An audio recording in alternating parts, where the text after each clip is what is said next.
Welcome everyone.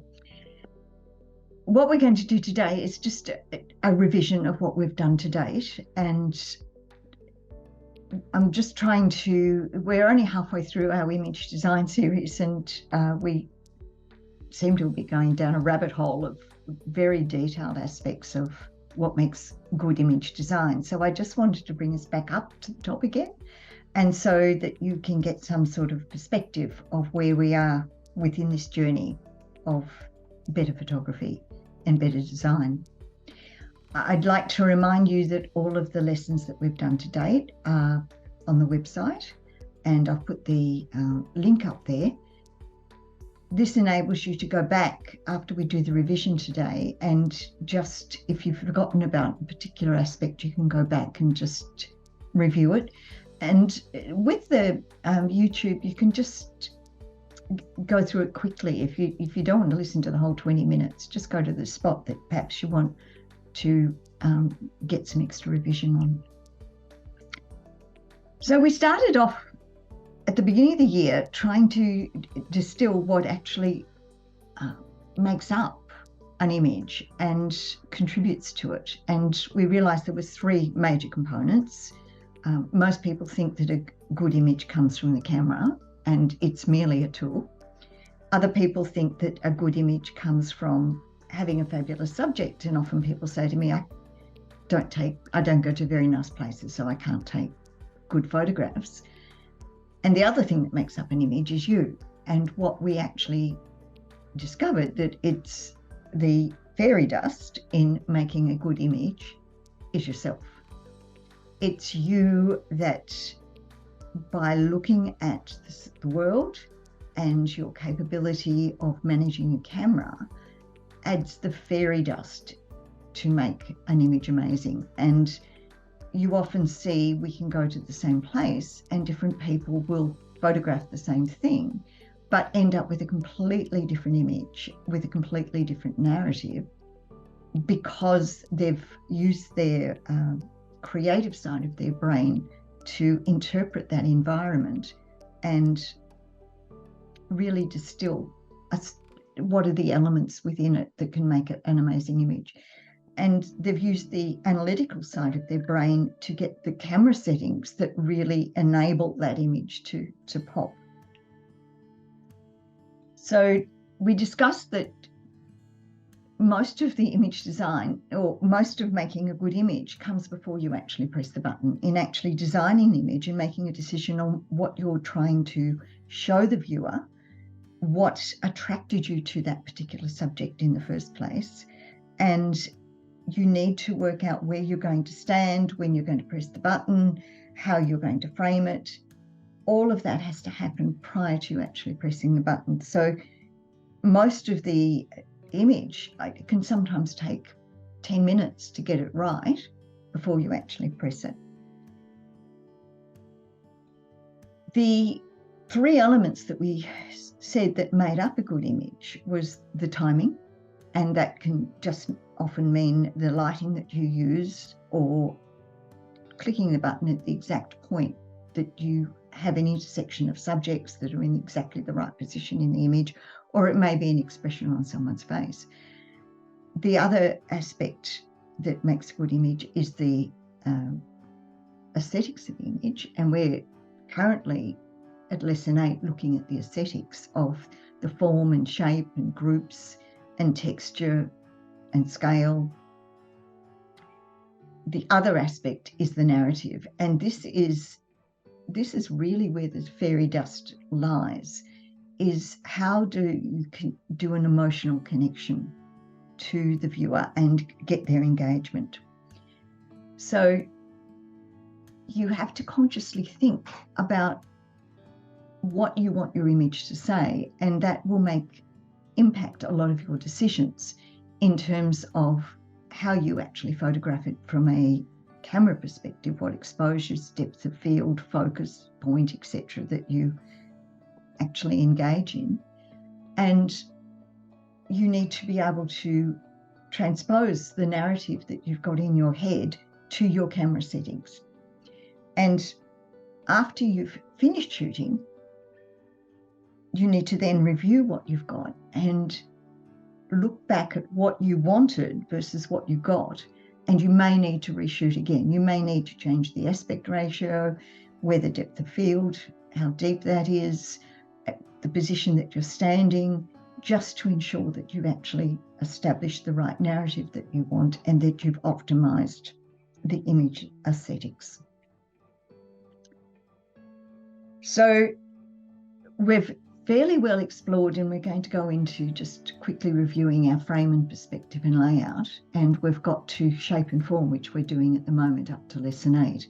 And the other 4 topics in there is what we're going to be covering from lesson 9 onwards. So this review will just look at that frame and perspective and also shape and form. Now, recently I was running a workshop on portrait photography, and I was looking at, I was managing the lighting and the subject, and the individual photographers were photographing the portrait, the person in the portrait. And when I went to review their images, some of them had the person in the frame as being a minimal part of the frame. And I said, but you're taking a portrait and you've got all this extraneous information outside. And they said, I'll just crop later. And they had a really expensive camera. And I said, you've just spent a fortune on getting 45 megabytes on that sensor, and you're going to crop it down to about 5. You may as well have used your phone. You may as well have bought a cheap camera. If you don't crop in camera, you get rid of all the information that's out there. And often by cropping in camera, you see what's at the edge of frame, and you may need to move just fractionally to get something out of edge of frame or get a slightly different perspective on it so that you can get rid of it. If you crop in frame, if you crop later, you can see you've cropped. And I'll often say to you guys, you've cropped this, haven't you? Because you can see that it's been cropped.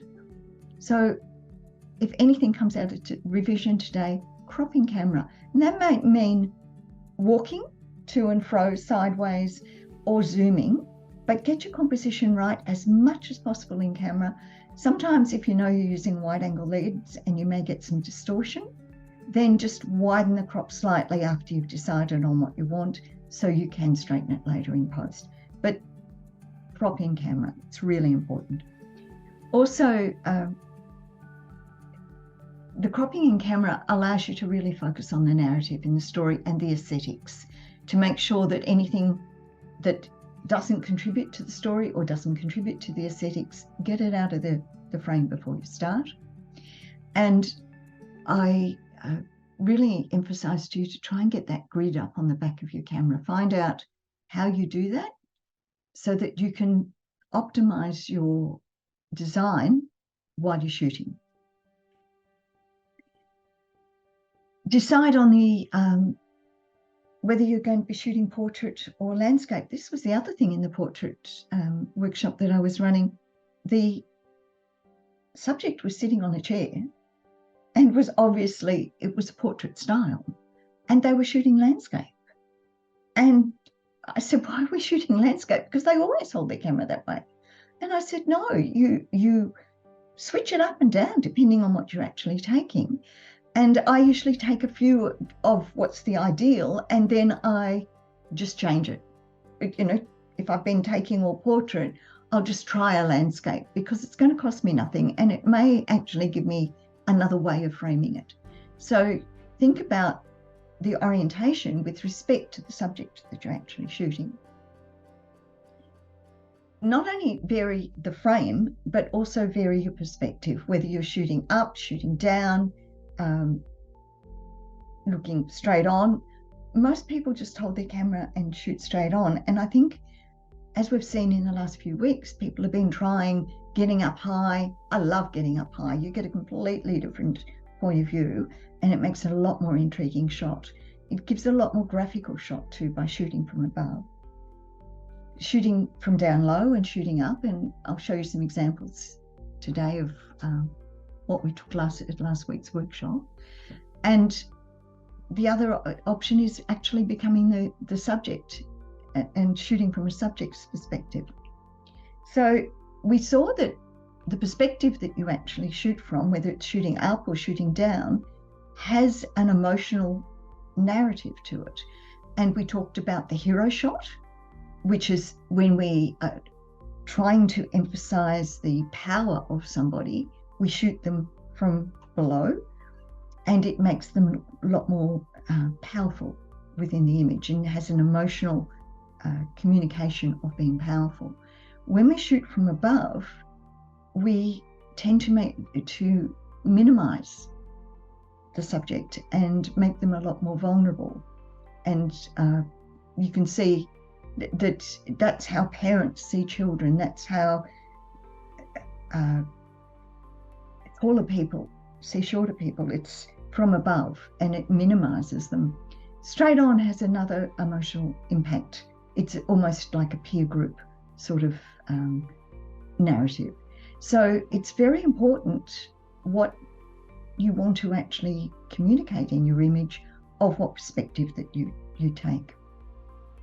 And taking the perspective of the subject is really interesting, because again, it's intriguing and it gets the viewer to actually be engaged in the image as if they're really there. So just try some of these things, and I've seen you trying them out in the workshops, and it really starts to make your images a lot more interesting. We emphasized, when you have framed up, to really look at the background and make sure there's not poles sticking out of people's heads. Bright spots, be very aware of yellow and red, because they will immediately detract from the subject. And this is where, when I'm talking about cropping, make sure if there's something that's bright red in the background, move your perspective so it's not within frame, or zoom in a bit so it's not within frame. So bright spots, light spots, any warm colors, get them out of the image if they're not part of the narrative, and keep them away from edge of frame. So you may need to rethink your image. And so in this one in the left, where there was bright spots right on the edge of frame, framed the image, changed the perspective, and focused right in, and got a completely different image without any of those distracting spots. Make sure that if there's text in your image, that you've got it out, because it will be distracting. It's the first thing that people will look at. And when you're finished framing up, getting perspective, point of view, etc., look at the image and say, is this really the most interesting aspect? What did I love about this image? And it may have been, I love the shapes. And so there may be a different way that you can actually take it to emphasize what it was that you loved about the image. So really thinking about how you stand, where you stand, whether you're looking up, looking down, and zooming in and zooming out, but making sure that you frame it optimally. So once we've decided what the frame is, we also need to work out where the subject actually is. And we worked through the positions within the frame that we could put the subject. And we explored the Fibonacci numbers, and these will keep coming up in our image design. And it is really where left brain meets right brain, and how art meets science, that there is some science behind what we find to be an aesthetically pleasing image. And when we explored the Fibonacci numbers, we found that our ancestors had actually established these golden means and golden spirals and golden rectangles. And by the word golden, it means where we optimize our aesthetics. And we found that the golden spiral optimized the aesthetics such that if we place the subject to the image where that spiral actually focuses, then we often end up with a much more pleasing image. Or if we focus key aspects of our composition around that curve, it makes for a lot more pleasing image, because our eye will follow through on that curve. And so when you're cropping an image in frame or in post-processing, have a look at some of those overlays that are available in editing software. By hitting the O key in Lightroom or Photoshop, you can cycle through these different overlays that help you work out where the best crop is, whether it's on the rule of thirds, and you'll see that the rule of thirds is actually the intersection of those focal points of the golden curves. If we overlay them in each of the different corners, we end up with our approximation, which is our rule of thirds. And if we put key aspects of our subject on any one of those intersections, then we end up with a pleasing subject. So just when you're framing up, make sure that the key aspects of your subject will line up so they're aesthetically pleasing, and the best guide is to use that grid in your camera. Now, the rule of thirds is just a guide, and often we break that rule, and we'll have a look when we do negative space, how we break that rule. But it's a rule that uses a guide to start with, because it's usually a fairly good guide, but still be creative. So when you've got that grid up in your viewfinder, position your horizon and your key subjects around that, and you've got usually a fairly good image.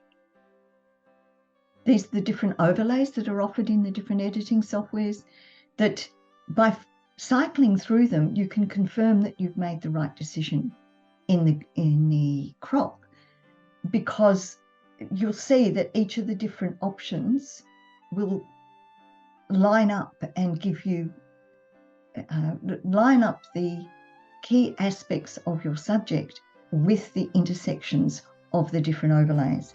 And all of these overlays are derived from Fibonacci numbers and the golden mean. So we then moved on from where we were going to actually position the subject within the frame to try and optimize shape and form. And that the initial shapes we looked at were the two-dimensional ones of lines, and we indicated that the lines within an image actually help with the narrative and help with the emotional connection with the viewer. And these are some of the things that, if you were trying to tell a story about somebody or something, we've talked about the hero shot and the more submissive shot of shooting from above, that these help support that sort of narrative. And so strong vertical lines in an image indicate dignity and power, horizontal lines indicate stability, diagonal lines put energy and movement into an image. Circular and curved lines give a peace, an erotic, a really moody feel to an image. And so try and incorporate in the background or the positioning of your subject to emphasize some of the narrative that you're trying to put around that subject. And so here I've just shown how curves and provide fluidity and have an emotional impact of peace and calm, whereas strong horizontal and vertical lines are much harder and give stability to an image. We talked about eye lines, which are really important if you've got a group of people in an image, rather than just isolating them and having them all stand up and look at the camera. It's always interesting if you can get some lines, some implied lines between subjects within an image. And we can also get implied lines by just repeated objects within an image can give us a line. And this is also part of the Gestalt theory that we explored. So those leading lines, if you are attracted to a particular subject, try and get those leading lines to take the eye to something so that you can just go through the image and end up somewhere. And it's a very easy way to get the viewer to engage within your image. We also looked at shapes and how exploring shapes make our images a lot more interesting. And we looked at circles and rectangles and these strong vertical and horizontal lines, how they contribute to our interpretation of the image. We looked at triangles, and it's not just triangles within the subject, but we can use the background to give us these triangles to help the viewer in their interpretation and how they look at an image, and also eye lines. If in triangular or circular eye lines can also help the viewer with the narrative. And it just allows your eye to move around the image until you come down and see the subject. And it really encourages engagement. The other thing I encourage you to do is have a look at frames within frames. You can turn quite an ordinary observation of a subject, and you're just documenting where you are at the moment. If you try and step back a bit and use the foreground to frame the background, you can end up with a lot more multi-layered image. And we're going to go into multi-layering images and having foreground, midground, and backgrounds of how that keeps the viewers engaged. And framing within frames is one of the ways that we can do that. So yes, we've got an interesting landscape there, but by just stepping back and using the branch of the tree to frame within frame is just added an extra layer of interest to the image. Last week we explored shape and form, and we looked at groups and negative space and the Gestalt theory of how our minds organize and simplify any thing that we see, and that just helps us remember it a lot more easily and understand it a lot more easily. And so by exploring that within our images of having groups of individual objects, our mind takes that group and makes it a single object. So we need to just explore that in our image making and try and make images more interesting by looking at the group, because often the group becomes something in itself and becomes a shape within the image. And we can take that further. Oh, well, we'll have a look at how we can take it further with some abstracts. But in our shape and form, we can then re-invoke our Fibonacci numbers in our groups. That those Fibonacci numbers, if we've got several things, if we try and use the Fibonacci numbers of either pairs or 3, 5, 8, etc., we can get a more interesting image. So if I'd had the choice here with these ropes of 4 pieces of rope, I'm better off with 3 or 5. That just make that decision as you're taking it, frame up your image accordingly, and it will make a much stronger image. It's just the way our minds work. It just makes a more aesthetically pleasing image. In exploring shape and form, we also looked at negative space, and this is where we get the freedom to perhaps not put things on the rule of thirds, but to really explore the emotional impact of allowing the viewer to go somewhere within the image, and how we can use our subject to point them in that direction. And we often see within design that less is more, and that's the case with negative space. It just allows the image to breathe. And also in this case, it allows you to put the subject in context. I could have gone up really close and cropped the rice paddy worker really closely, but by standing back and allowing the image to breathe, you can see the environment in which she is actually sowing the rice. We also explored abstract, and this is something I love to play with when I'm out, and you'll see today some of my images from last week. I tried to explore some abstract because it was on top of my mind after teaching it. And a number of you, I saw that you were also exploring this because it can turn your images into art. A lot of the time when we take our photos, they're just documentary photos, and people look at them and go, yeah, I've been there. Whereas when you take it from an abstract perspective, it intrigues people and go, well, what is that? What were you taking?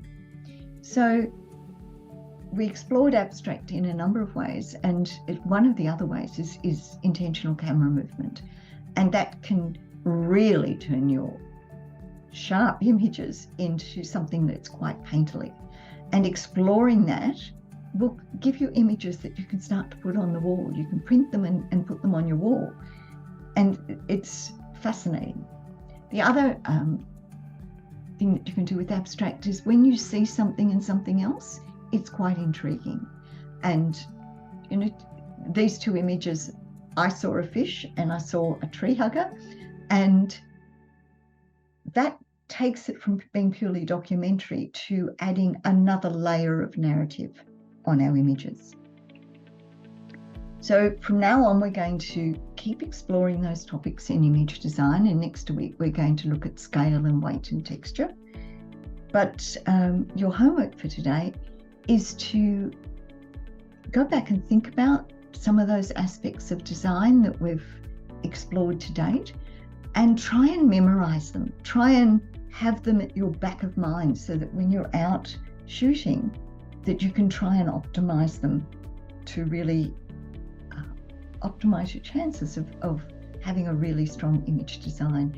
Even if you just select 3 aspects that were your favorite or most intriguing, that you took away from what we've done today, and just try and focus on those in the next workshop, and then show me what you ended up with. And you'll see that you start shooting in quite a different way, which is what we want you to do, is really get creative and excited about your shooting.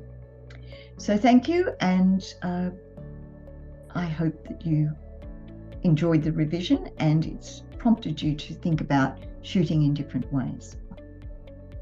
Go back and think about some of those aspects of design that we've explored to date, and try and memorize them. Try and have them at your back of mind so that when you're out shooting, that you can try and optimize them to really optimize your chances of having a really strong image design. Even if you just select 3 aspects that were your favorite or most intriguing, that you took away from what we've done today, and just try and focus on those in the next workshop, and then show me what you ended up with. And you'll see that you start shooting in quite a different way, which is what we want you to do, is really get creative and excited about your shooting. So thank you, and I hope that you enjoyed the revision and it's prompted you to think about shooting in different ways.